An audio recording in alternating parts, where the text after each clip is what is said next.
বাবা মায়ের চোখে যদি নিজেকে যোগ্য প্রমাণ করতে চাও তাহলে ৩ মাসের জন্য এই সমাজের চোখ থেকে নিখোঁজ হয়ে যাও। কি করব, কিভাবে থাকব, বন্ধুরা কি বলবে, এসব ভাবনা ছেড়ে দাও। শুধু ৩ মাসের জন্য নিজেকে পাথর বানিয়ে নাও।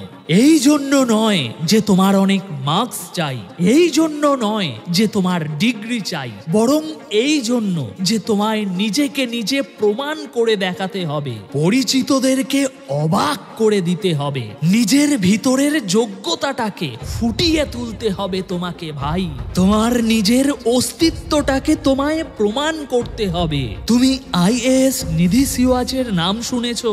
বিয়ের পিঁড়িতে বসার জন্য ওনার পিতা অনেক জবরদস্তি করেন, কিন্তু পিতার ছোট বড় কথা মেয়ের অন্তরে গিয়ে ধাক্কা মারে। তারপর আর কি, ৬ মাসের জন্য নিজেকে একটা ঘরে বন্দি করে নেয়। কখনো কোনো কাজে বাইরে যেতেন না, আর না ভুলেও কখনো সোশ্যাল মিডিয়াতে সময় কাটাতেন। তিনি খাবারও খেতেন নিজের ঘরে বসে। ৬ মাস পর তিনি প্রথম ঘর থেকে বের হন ইউপিএসসি এক্সাম দেওয়ার জন্য। আর যখন রেজাল্ট আসলো প্রত্যেকে আশ্চর্য হয়ে গেল। শুধু বাইরের লোকেরা নয়, নিজের বাড়ির লোকেরাও আশ্চর্য হয়ে গেল। যে পিতা মেয়েকে কিছুই ভাবতো না, সেই পিতাই মেয়েকে মাথায় তুলে বসায়। ৬ মাসের কঠোর পরিশ্রম নিধি সিওয়াচকে আইএএস বানিয়ে দেয়। তাহলে তুমি কার জন্য অপেক্ষা করছো? যখন বাড়ির লোকেরা ছোট বড় কথা শোনাবে তখন তুমি বড় কিছু করবে না, তার আগে নিজেকে পরিবর্তন করে নাও। যতদিন না নিজেকে যোগ্য প্রমাণ করবে ততদিন এই দুনিয়ার লোক তোমাকে অবহেলা উপেক্ষা করে যাবে। এখন তোমাকে কেউ মূল্য দেয় না, তাই না? কারণ তুমি সময়কে মূল্য দাও না। একবার ৩ মাসের জন্য নিখোঁজ হয়ে দেখো, সবার সাথে সমস্ত কানেকশন কেটে দিয়ে ৩ মাস নিজেকে সংঘর্ষের আগুনে শেখো। ৩ মাস একা থেকে নিজেকে এতটা যোগ্য বানাও যে ৩ মাস পর যখন সবাই তোমাকে দেখবে যেন তারা চমকে যায়। সেই কথাই আছে না, সালাম করে এই দুনিয়া, শুধু সালাম নেওয়ার মানুষ চাই, সেই মানুষটির মধ্যে যোগ্যতা থাকা চাই। এখন হয়তো আমার কথা ততটা গুরু গম্ভীর মনে হচ্ছে না তোমার, তবে যখন সমস্ত দুনিয়া তোমাকে অবহেলা করবে, অসহায় অপদার্থ ভেবে হাসি ঠাট্টা করবে, তখন সেই সময় তুমি অনুভব করবে যে দাদা সত্যিই আমার নিজের উপরে কাজ করা উচিত ছিল, সময়ের সাথে নিজেকে বদলে নেওয়ার দরকার ছিল।